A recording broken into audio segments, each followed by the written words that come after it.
Hello प्रिय विद्यार्थियों, आपका चैनल पर स्वागत है। आज माध्यमिक शिक्षा बोर्ड राजस्थान ने कक्षा 10 के 2026 में जो वार्षिक परीक्षा होने वाली है उसके मॉडल पेपर, नमूना प्रश्न पत्र और नील पत्र जारी कर दिए हैं। तो कक्षा 10 का हिंदी का पेपर है वो इस पैटर्न पर आएगा। कितने ऑब्जेक्टिव टाइप प्रश्न आएंगे, कितने रिक्त स्थान वाले प्रश्न आने वाले हैं, कितने लघुरात्मक हैं, कितने निम्नात्मक हैं, संपूर्ण जानकारी हम इस वीडियो में लेंगे। और ये पेपर है वो आपके लिए बहुत ही महत्वपूर्ण होने वाला है। पेपर सेम का सेम ऐसा ही आएगा, प्रश्न में थोड़ी चेंजिंग हो सकती है। हो सकता है इस पेपर से आपके 20-30% का कोर्स सेम का सेम भी आ जाए। देखो भी पहला प्रश्न आपका बहुत विकल्प का आएगा। इसमें 4 विकल्प मिलेगा आपको प्रत्येक प्रश्न में। भौगोलिक शब्द में कौन सा प्रत्यय है? भौगोलिक, भूगोल प्लस में इक, तो यहाँ बे ऑप्शन आपका राइट होगा, इक प्रत्यय होगा। ये एक एक नंबर के प्रश्न 18 प्रश्न आएंगे, ठीक है। निराकार शब्द किस उपसर्ग से बना है? अभी निराकार में निर उपसर्ग है, ये रे हलंत होगा, देखना ये द ऑप्शन गलत होगा आपका, तो बे ऑप्शन आपको सही करना है। निर प्लस में आकार। व्यक्ति जो पेट भरा व तन ढका होने पर भी सो नहीं पाता उसे कहते हैं असंतुष्ट व्यक्ति। जो असंतुष्ट व्यक्ति होता है उसका पेट भरने और तन ढका हुआ हो तो भी उसे नींद नहीं आती है।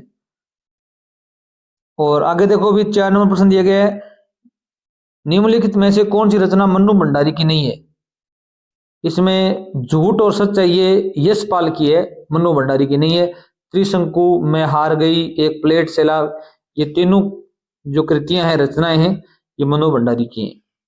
अगर आप चैनल पर नए, चैनल को जरूर सब्सक्राइब कीजिए। हम कक्षा 10 के सभी मॉडल पेपर, नमूना प्रश्न पत्र के हल आपको यहाँ पर उपलब्ध करवाएंगे, तो हमसे जुड़िए। लेखक ने बाल गोविंद की संगीत साधना का चरम उत्कर्ष किस दिन देखा था? चरमोत्कर्ष, तो इसमें आपका होगा द ऑप्शन राइट, पुत्र की मृत्यु पर। क्वेश्चन नंबर 6 देखो भी, गोपियों द्वारा उद्धव को अंत में कौन सा धर्म याद दिलाया जाना प्रदर्शित है? तो इसमें राज धर्म याद दिलाया उन्होंने। क्या कौन सा दिलाया? अभी राज धर्म।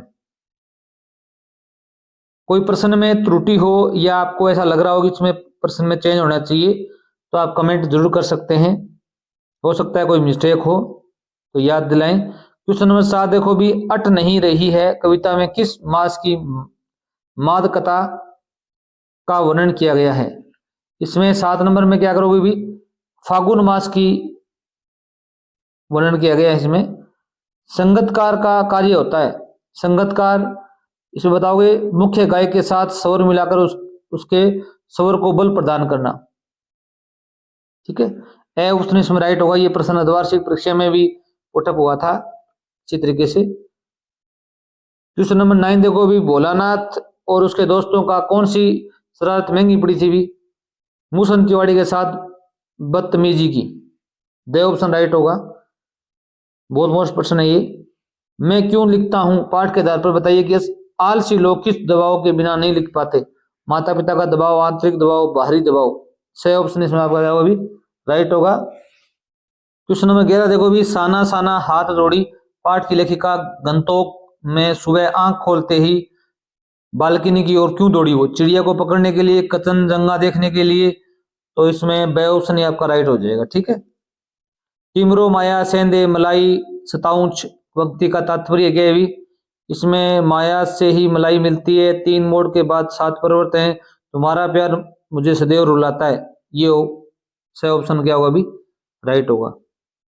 अब देखिए भी क्वेश्चन नंबर 2 है वो रिक्तान का आने वाला है। इसमें आपको क्या करना है भी, व्याकरण से संबंधित प्रश्न ज्यादा पुटअप होंगे। इसमें 6 प्रश्न आएंगे एक एक नंबर के, और वो 18 प्रश्न है। कितने भी 12 प्रश्न वो है, और ये कितने भी 6 प्रश्न, ये 18 प्रश्न हो जाएंगे आपके। पहला प्रश्न देखो भी, जिस क्रिया का फल कर्ता को छोड़कर कर्म पर पड़े वह कहलाती है सकर्मक क्रिया।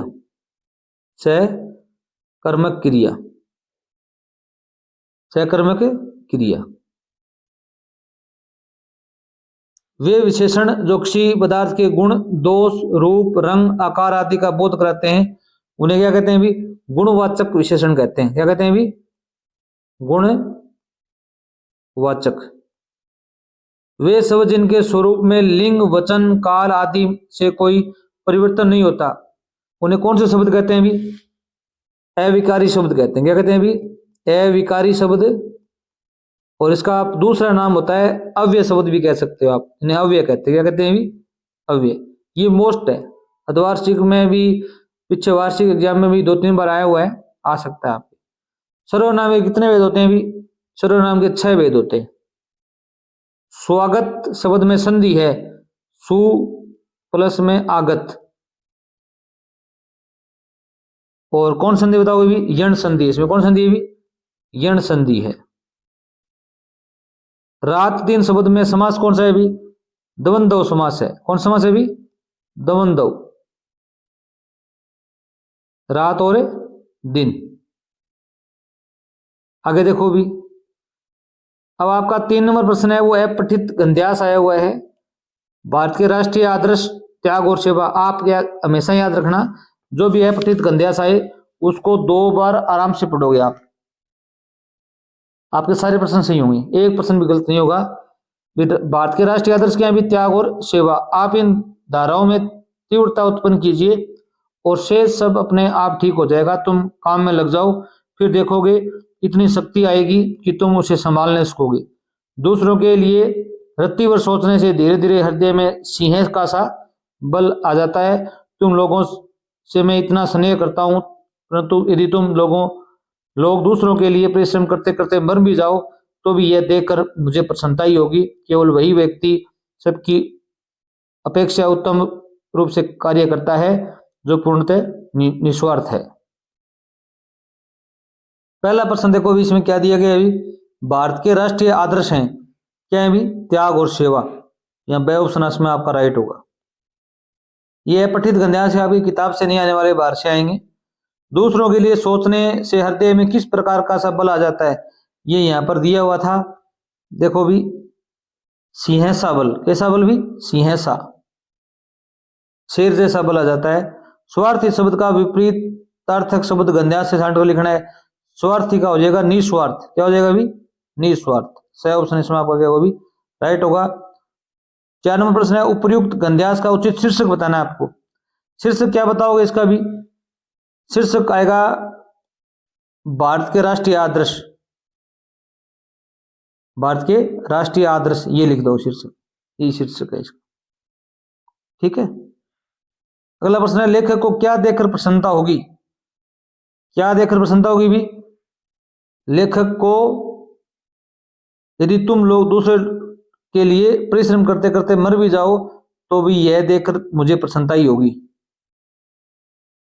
ठीक है। और कौन सा व्यक्ति उत्तम रूप से कार्य करता है भी? 6 नंबर प्रश्न है, इसमें लास्ट लाइन में दिया गया है, वही व्यक्ति सबकी अपेक्षा उत्तम कार्य से करता है जो पूर्णतः निस्वार्थ है। जो निस्वार्थ व्यक्ति होता है वह उत्तम रूप से कार्य करता है। आगे देखो भी, 4 नंबर है, ये भी अपठित गंध्यास है, आपके पद्यांश है, आपकी किताब के अंदर से नहीं आने वाला, बाहर से आने वाला है। उषा की लाली में अभी से गए निखर, हिमगिरी के कनक शिखर, आगे बढ़ा शिशु रवि, बदली छवि देखता रह गया है पलक कवि, डर था प्रतिफल अप्रूप, यह जादुई आबा, जाए न बिखर। ये क्या है भी? सुबह सूर्योदय के समय की जो आबा है, लाली है, उसकी चर्चा की गई है इसमें। तो ये पद्यांश का उचित शीर्षक बताना है आपको, तो आप बताएंगे उषा की लाली, उषा की लाली या सूर्योदय की लाली, दो, या तो ये आप ये लिख देंगे उषा की लाली, इसका क्या है अभी? शीर्षक है। पद्यांश में किस समय का वर्णन किया गया अभी? तो आप बताएंगे सूर्योदय। तो सूर्योदय होता है, सूर्योदय से ठीक पहले का समय का चर्चा की गई। ठीक है, पहले के सुबह की चर्चा की गई है इसमें। ठीक है। कवि को क्या डर लग रहा है? कवि को डर क्या लग रहा है अभी? यहां पर बताया गया देखता रह गया अपलक कवि, डर था प्रतिफल अप्रूप, ये जादुई आबा, ये जादुई आबा है, अलौकिक सुंदरता है, ये बिखर न जाए। जब सूर्य ऊपर निकलेगा आकाश में, ऊपर आएगा तो क्या अभी ये जो सुबह की जो ललिमा होती है वो क्या हो जाती है? बिखर जाती है। ये डर था। इसमें आप लिखोगे यह जादुई अलौकिक सुंदरता या जो आबा है वो बिखर न जाए। यहां से ये लाइन है, बिखर न जाए। कविता में कवि ने हिमगिरी से कहा है भी, हिमगिरी हिमालय को बोला है। किसको बोला है भी? हिमालय को बोला है। और अगला प्रश्न देखो भी, हिमगिरी के शिखर किससे निखर गए हैं भी? उषा की लाली से। उषा की लाली से सूर्य उदय होता है तो लाल रंग का होता है। इसकी चर्चा यहाँ की गई है। कविता में कवि को किस के समान बताया गया है? इसमें कवि को शिशु के समान बताया गया है। यहाँ पर द ऑप्शन राइट होगा। ठीक है, यहाँ पर बताया गया है आगे बढ़ा शिशु रवि, जो रवि सूर्य की तुलना है वो शिशु से की, छोटे बच्चे से की गई है। क्वेश्चन नंबर 5 देखो, निम्नलिखित पठित गद्यांश को पढ़कर दिए गए प्रश्नों के उत्तर अपने उत्तर पुस्तिका में लिखें। आषाढ़ की रिमझिम है, समूचा गांव खेतों में उतर पड़ा है, कहीं हल चल रहे हैं, कहीं रोपनी हो रही है, धान के पानी भरे खेतों में बच्चे उछल रहे हैं, औरतें कलेवा लेकर मेड़ पर बैठी हैं, आसमान बादल से गिरा, धूप का नाम नहीं, ठंडी पुरवाई चल रही है। ऐसे ही समय आपके कानों में एक स्वर तरंग झंकार सी कर उठी। ये क्या है, ये कौन है, ये पूछना न पड़ेगा। बाल गोविंद भगत समूचा शरीर कीचड़ में लिथड़े अपने खेत में रोपनी कर रहे हैं। कीचड़ के लिथड़े अपने खेत में रोपनी कर रहे हैं। उनकी अंगुली एक एक धान के पौधे को पंक्तिबद्ध खेत में बिठा रही है। उनका कंठ एक एक शब्द को संगीत के जीने पर चढ़कर कुछ को ऊपर स्वर्ग की ओर भेज रहा है और कुछ को इस पृथ्वी की मिट्टी में खड़े लोगों के कानों की ओर भेज रहा है। देखो भी, आषाढ़ मास में प्राकृतिक वातावरण कैसा है भी? इसका तो उत्तर ये होगा, आषाढ़ में क्या है भी? रिमझिम है।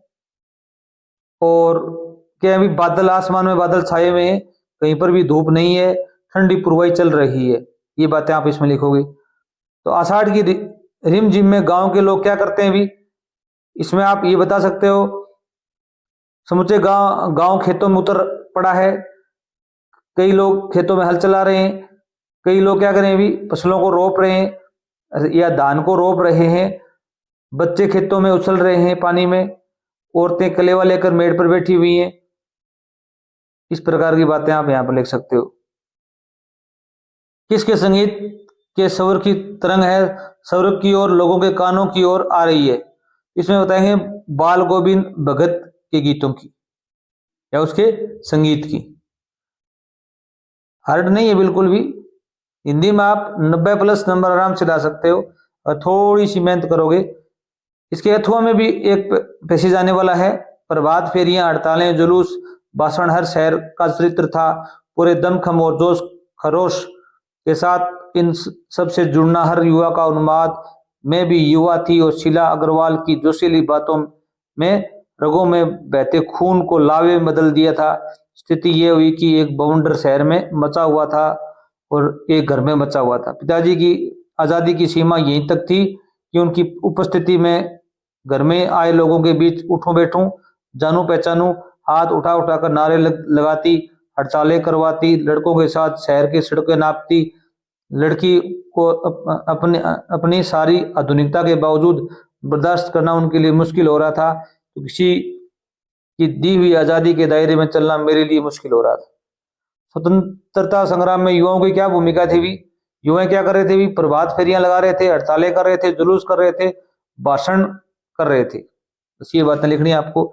शीला अग्रवाल की जोशीली बातों का लेखिका पर क्या प्रभाव पड़ा भी? तो यहाँ बताएंगे कि शीला अग्रवाल की जोशीली बातों ने रगों में बहते खून को लाव में बदल दिया था, अर्थात वह आजादी की लड़ाई में कूद पड़ी थी।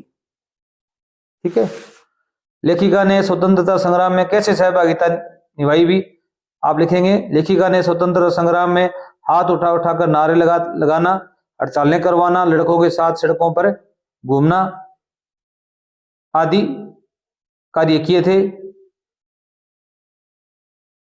आगे देखो भी 6 नंबर प्रश्न है, ये भी पद्यांश है, आपके किताब से आएगा। फसल क्या है और मैं कुछ नहीं, ये अर्धवार्षिक एग्जाम में भी आपके आया हुआ है। हमने अर्धवार्षिक का पेपर भी हल करके उपलब्ध करवाया हुआ है, आप देख सकते हैं।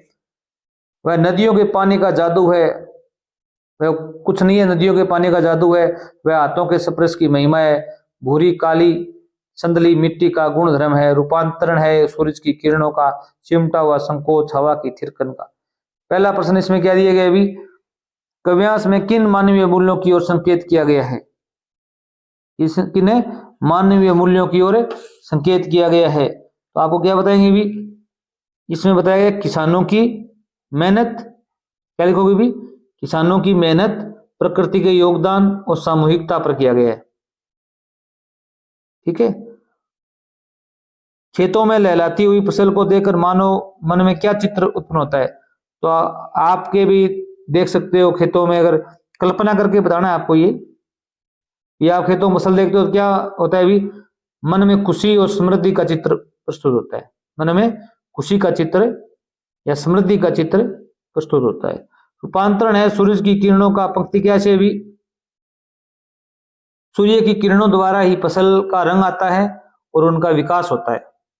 लिख सकते हो, फसलों का रंग और उनका विकास है वो सूर्य की किरणों के द्वारा ही होता है। आगे, हमारे हरी हारील की लकड़ी, मन कर्म वचन नंद नंदन उर के दृढ़ करी पकड़ी, जागत सोवत सोपन दिवस निशी, कान्हे कान्हे जकरी, सुनत लोग लागत है सो ज्यों कुरुई ककरी, सु तो व्याधि हमको ले आई, देखी सुनी ने करी, ये तो सुरी तनही ले सौंपो जिनके मन चक्री। इसमें देखो भी क्या दिया गया, गोपियों ने कृष्ण की तुलना किससे की गई भी, आप बताएंगे हारील की लकड़ी से की गई। किससे की भी, हारील की लकड़ी से। लकड़ी है, लकड़ी है ये, ठीक है। हारील पक्षी होता है, वो पेड़ पर लकड़ी को नहीं छोड़ता, उसी प्रकार गोपियां हैं, उनका मन है वो कृष्ण को नहीं छोड़ता है।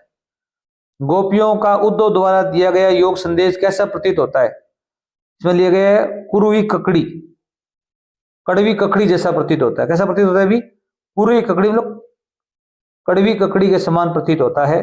काव्यांश में रेखांकित पंक्ति का आशय बताना है, ये एक पंक्ति है उसका रेखांकित किया गया है, इसका अर्थ बताना है आपको। क्या बताओगे भी, गोपियां उद्धव से कहती हैं कि योग और ज्ञान का संदेश उन लोगों को दें जिनका मन है वो चक्री की तरह चंचल है, स्थिर नहीं है, हमें मत दीजिए, उनका दीजिए जिनका मन क्या है भी, चक्री चलती है ना, चक्री की तरह चंचल है। अब देखो अभी खंड ब है, उसमें आपके दो दो अंक के प्रश्न आने वाले हैं, 40 शब्दों में लिखने हैं। 7 नंबर प्रश्न अपना आया हुआ था, हालदार साहब ने कैप्टन चश्मे वाले को सामने खड़ा देखते ही क्या प्रतिक्रिया व्यक्त की। नेताजी का चश्मा पाठ के आधार पर आपको लिखना था। इसका आंसर आप लिखोगे, हालदार साहब कैप्टन को देखकर अवाक रह गई, क्योंकि उन्होंने सोचा था कि कैप्टन कोई हट्टा कट्टा फौजी होगा, लेकिन वह एक बेहद बूढ़ा, मरियल और लंगड़ा व्यक्ति निकला। उनकी कल्पना के विपरीत कैप्टन एक साधारण चश्मे वाला फेरी वाला था, जो अपनी देशभक्ति की भावना के कारण नेताजी की मूर्ति को चश्मा पहनाता था। इस देखकर हवलदार साहब हैरान रह गए, और एक साधारण व्यक्ति के अंदर देशभक्ति की ऐसी गहरी भावना हो सकती है। क्वेश्चन नंबर 8 आया हुआ है, लखनवी अंदाज कहानी में लेखक ने पतनशील सामंती वर्ग पर कटाक्ष किया है, कथन का उदाहरण से स्पष्ट करवाना है आपको। तो इसका उत्तर आप ये लिखोगे, अच्छा रहेगा। लखनवी अंदाज कहानी में लेखक ने पतनशील सामंती वर्ग पर कटाक्ष किया है, क्योंकि यह वर्ग बनावटी और दिखावटी जीवन जीता था, जिसमें नफरत, नजाकत और दिखावा ही मुख्य था। नवाब साहब का खीरा सूंघकर खिड़की से बाहर फेंक देना इसका एक प्रमुख उदाहरण है। जो उनकी नवाबी शान दिखाने के लिए था, यह वर्ग अपनी झूठी शान के लिए जीता था, वास्तविकता से दूर भागता था। क्वेश्चन नंबर 9 देखो भी, बिस्मिल्लाह खां को सेनाई की मंगल ध्वनि का नायक क्यों कहा जाता है। नौबत खाने में इबादत पाठ के आधार पर बताना है, यह द्वार्षिक में भी आपके पुटअप हुआ था शायद। तो बताओगे, बिस्मिल्लाह खान को सेनाई की मंगल ध्वनि का नायक इसलिए कहा जाता है क्योंकि सेनाई एक मांगलिक वाद्य यंत्र है, और वे उसके सबसे अद्वितीय और सर्वश्रेष्ठ वादक थे, जिन्होंने इस वाद्य को लोक संगीत से उठाकर शास्त्रीय संगीत की ऊंचाइयों तक पहुंचाया। क्वेश्चन नंबर 10 देखिए भी, ये सारे प्रश्न 2-2 अंक के हैं। राम लक्ष्मण परशुराम संवाद काव्यांश के आधार पर योद्धा की क्या क्या विशेषताएं होती है, ये बताना है। ये प्रश्न भी अपने इसमें पेशिज आया हुआ है शायद। द्वार्षिक में राम लक्ष्मण परशुराम संवाद के अनुसार एक वीर योद्धा की विशेषता है कि वह शांत होता है, विनम्र होता है और साहसी होता है, और वह अपनी वीरता का बखान नहीं करता बल्कि कर्मों से अपनी पहचान बनाता है। वीर योद्धा ब्राह्मणों, गायों, कमजोरों पर अपनी वीरता नहीं दिखाते, अन्याय के विरुद्ध हमेशा खड़े रहते हैं। 11 नंबर प्रश्न देखो भी, आत्मकथा सुनाने का अभी समय नहीं है, कवि ने ऐसा क्यों कहा कि आत्मकथ्य काव्यांश के आधार पर समझाइए। तो इसमें आप लिखेंगे कवि ने कहा कि आत्मकथ्य काव्यांश के आधार पर अभी आत्मकथा सुनाने का समय नहीं है, क्योंकि कवि अपने जीवन के दुखों को फिर से कुरेदना नहीं चाहता था। उसका मानना था कि अभी उसने कोई ऐसी बड़ी उपलब्धि हासिल नहीं की है जिसे दूसरों की प्रेरणा के तौर पर सुना सके। कवि को यह भी लगता है कि उसके जीवन की कहानी अभी पूरी तरह से परिपक्व नहीं हुई थी, वह अपने अंतर्मन के लोगों के सामने प्रस्तुत करने में संकोच महसूस करता है। 12 नंबर प्रश्न इसमें आया हुआ है, दंतुरीन मुस्कान मृतक में भी जान डालने में समर्थ होती है, कथन में निहित भाव बताने। तो इसमें कवि कहता है कि उस शिशु की मुस्कान बड़ी मनमोहक होती है, उसकी मुस्कान से मृतक में भी जान डालने की शक्ति होती है। कवि ने के कहने का आशय यह है कि उस प्रकार के शिशु की मुस्कान से मुस्कान में वह शक्ति छिपी है जो किसी प्रकार के मनुष्य को सरस बना सकती है। क्वेश्चन नंबर 13 देखिए भी, लेखक के साथियों ने मूसन तिवारी को क्या कहकर चिढ़ाया, उसका क्या परिणाम हुआ। माता का आंचल पाठ के आधार पर लिखना है आपको।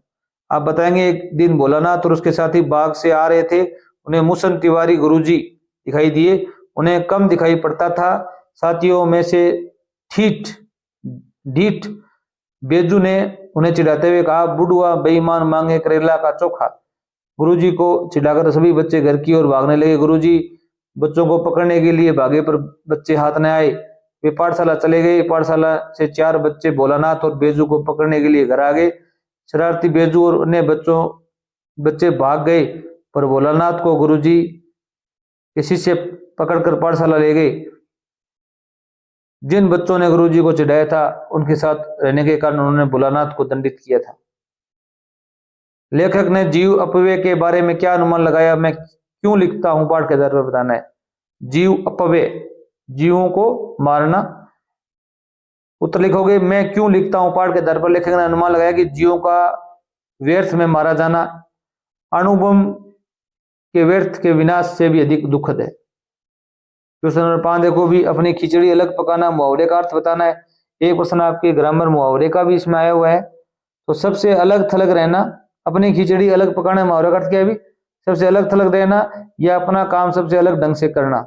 उदाहरण वाक्य में प्रयोग ऐसे करोगे आप, रमेश हमेशा अपनी खिचड़ी अलग पकाता है, किसी भी सामूहिक कार्यक्रम में भाग नहीं लेता है। अब खंड सी है, उसमें देखो भी आपके प्रश्न है वो 3 अंक के आने वाले हैं। 16 नंबर प्रश्न आपका आया हुआ है, नेताजी का चश्मा पाठ के आधार पर वो लंगड़ा क्या जाएगा फौज में, पागल है पागल। पंक्ति का नेताजी के प्रति पानवाले का दृष्टिकोण स्पष्ट कीजिए। इसमें उत्तर दोगे पानवाले ने कैप्टन को लंगड़ा और पागल कहा है, जो कि अति गैर जिम्मेदाराना और दुर्भाग्यपूर्ण वक्तव्य है। कैप्टन में एक सच्चे देशभक्त के वे सभी गुण मौजूद हैं जो कि पानवाले में या समाज के अन्य किसी वर्ग में नहीं है। वह भले ही लंगड़ा है तो उसमें इतनी शक्ति है कि वह कभी भी नेताजी को बगैर चश्मे के नहीं रहने देता है। ये प्रश्न अच्छा है, आया हुआ भी द्वार्षिक में। इसके अथवा में भी प्रश्न नहीं आएगा भी, ये भी याद रखना। जो 16 नंबर प्रश्न आएगा आपका खंड से आएगा, सी सेक्शन सी है, इसमें आपको एक ऑप्शन और मिलेगा, ये भी कर सकते हो आप। उसकी वजह मानव की जो योग्यता उससे आत्म विनाश के साधनों का आविष्कार कराती है, मैं उसे उसकी संस्कृति कहें या संस्कृति, संस्कृति पाठ के आधार पर स्पष्ट कीजिए। ये प्रश्न बहुत मोस्ट इंपोर्टेंट है, इन्हें जरूर याद कीजिए, आपके वार्षिक एग्जाम में आएंगे। उत्तर देखो, मानव की आत्म विनाश के साधनों का आविष्कार कराने वाली योग्यता असंस्कृति है। पाठ के अनुसार असली संस्कृति वह जो कल्याण और प्रगति के लिए प्रेरित होती हो, जबकि विनाश के लिए की गई खोजें असंस्कृति कहलाती हैं, क्योंकि इनका संबंध मानव कल्याण की भावना से टूट जाता है। क्वेश्चन नंबर 17 देखो भी, अट नहीं रही है कविता में कवि ने प्रकृति के व्यापकता का वर्णन किन रूपों में किया है। तो कवि ने अट नहीं रही है कविता में प्रकृति की व्यापकता का वर्णन फागुन मास के सौंदर्य के रूप में किया है। ये प्रश्न आया हुआ है द्वार्षिक में पिछले वर्ष का, तो इसे आज जरूर याद करें। जिसमें सुगंधित हवा, रंग बिरंगे फूल, लाल और हरे पत्तों की छटा, उड़ते हुए पक्षियों का वर्णन है। इसके अथवा प्रश्न आया हुआ है, किसी भी क्षेत्र में प्रसिद्धि पाने वाले लोगों को उनके लोग तरह तरह से अपना योगदान देते हैं, संगीतकार कविता के आधार पर समझाइए। अब देखो, संगीतकार कविता के आधार पर प्रसिद्धि पाने वाले लोगों के पीछे कई योगदानकर्ता होते हैं। संगीतकार कविता के माध्यम से संगीतकार, गीतकार, वादक, यंत्र वादक, अन्य सहायक कर्मचारियों की भूमिका को उजागर करती है, जो मुख्य गायक को सफल बनाने में मदद करते हैं। मोस्ट प्रश्न है आ जाएगा आपके, कितना कम लेकर मैं समाज को कितना अधिक वापस लौटा देती हूँ, साना साना हाथ जोड़ी, पाठ के आधार पर इसका वर्णन करना है। इसमें भी आपको ऑप्शन मिलने वाला है प्रश्न में, कितना कम लेकर ये समाज को कितना अधिक वापस लौटा देती है। इस कथन का अर्थ है कि आम जनता, विशेषकर मजदूर और किसान, बहुत कम संसाधनों व आय के बावजूद समाज और देश के विकास में महत्वपूर्ण योगदान देते हैं। इसके अथवा प्रश्न आया हुआ है, मैं क्यों लिखता हूँ, पाठ के आधार पर बताइए कि लेखक को कौन कौन सी बातें लिखने के लिए प्रेरित करती हैं। मैं क्यों लिखता हूँ पाठ के अनुसार लेखक को कई बातें लिखने के लिए प्रेरित करती हैं, जिनमें मुख्य बातें हैं आंतरिक व्यवस्था, मन की व्याकुलता, स्वयं को जानने व अभिव्यक्त करने की इच्छा, अनुभूतियों को साझा करने की प्रेरणा, बाहरी दबाव जैसे संपादकों का आग्रह, आर्थिक आवश्यकता और प्रकाशक की मांग भी लेखन के लिए कारण बन सकते हैं, लेकिन लेखक के लिए सबसे महत्वपूर्ण प्रेरणा उनकी आंतरिक प्रेरणा है। क्वेश्चन नंबर 19 देखो भी, जयशंकर प्रसाद के व्यक्तित्व व कृतित्व का संक्षिप्त वर्णन कीजिए। 16, 17, 18, 19 नंबर प्रश्न है, वो 3-3 अंक के हैं, इनमें आपको ऑप्शन भी मिलेगा। जयशंकर प्रसाद हिंदी साहित्य के प्रमुख कवि, नाटककार, ये प्रश्न जरूर आएगा आपके, एक कवि का व्यक्तित्व परिचय पूछेंगे। उपन्यासकार, निबंधकार थे, जो छायावाद युग के 4 प्रमुख स्तंभों में से एक माने जाते हैं। उनके व्यक्तित्व में गहन भावनात्मक और राष्ट्रीय चेतना का प्रभाव था, जबकि उनके कृतित्व में कामायनी जैसे महाकाव्य, स्कंदगुप्त जैसे नाटक, कंकाल, तितली जैसे उपन्यास शामिल हैं। उन्होंने गद्य और पद्य दोनों विधाओं में रचना की और खड़ी बोली की प्रतिष्ठा दिलाई। इसके अथवा भी इसी प्रकार का प्रश्न आपको मिलेगा। रामवृक्ष बेनीपुरी के व्यक्तित्व व कृतित्व की संक्षिप्त परिचय देना आपको। रामवृक्ष बेनीपुरी एक क्रांतिकारी साहित्यकार, पत्रकार, स्वतंत्रता सेनानी थे। इन्होंने हिंदी गद्य साहित्य में महत्वपूर्ण योगदान दिया। उनके व्यक्तित्व में पत्रकारिता, समाज सेवा और राष्ट्रवाद का मिश्रण था, जबकि उनके कृतित्व में विभिन्न गद्य विधाओं जैसे ललित, निबंध, रेखा चित्र, उपन्यास, नाटक आदि शामिल थे, जो देशभक्ति, सामाजिक चेतना और मानवीय मूल्यों पर केंद्रित थे। अगला प्रश्न है आपका, वो देखो भी, खंड द में देखो भी निम्नात्मक प्रश्न है, ये 6 अंक का प्रश्न आने वाला है। ये आपका लेख है, मोबाइल फोन छात्र के लिए वरदान और अभिशाप, बहुत मोस्ट इंपोर्टेंट है, जरूर याद करके जाना। प्रस्तावना, मोबाइल फोन का बढ़ता प्रभाव, लाभ, वरदान, फोन से हानि या अभिशाप, इस प्रकार के 5 टॉपिक आपको दिए हुए मिलेंगे, इन पर आधार पर आपको वर्णन करना है। पर्यावरण संरक्षण और युवा, आत्मनिर्भर भारत, मेक इन इंडिया, इस प्रकार के जो अभियान है उनके संबंधित आप लेख जरूर याद करके जाएं। और स्वयं को राजकीय उच्च माध्यमिक विद्यालय अलवर का राकेश कुमार मानते हुए अपने विद्यालय के प्रधानाचार्य को शैक्षणिक भ्रमण हेतु प्रार्थना पत्र लिखना है एक तो। इसके अथवा में ये 4 अंक आने वाला है आपके। स्वयं को जोधपुर निवासी कमल मानते हुए अपने छोटे भाई आशीष को शिक्षा का महत्व समझाते हुए पत्र लिखना है। और 22 नंबर प्रश्न देखो भी, निम्नलिखित अवतरण का संक्षिप्तीकरण करना है, 1/3 अर्थात 33% में इसको लिखना है। और इसके अथवा में एक पंक्ति आएगी जिसका पलवन करना है, ठीक है। मन के हारे हार, मन के जीते जीत, इसका पलवन मतलब विस्तारित रूप बताना है और इसका एक संक्षिप्तीकरण करना है। धन्यवाद।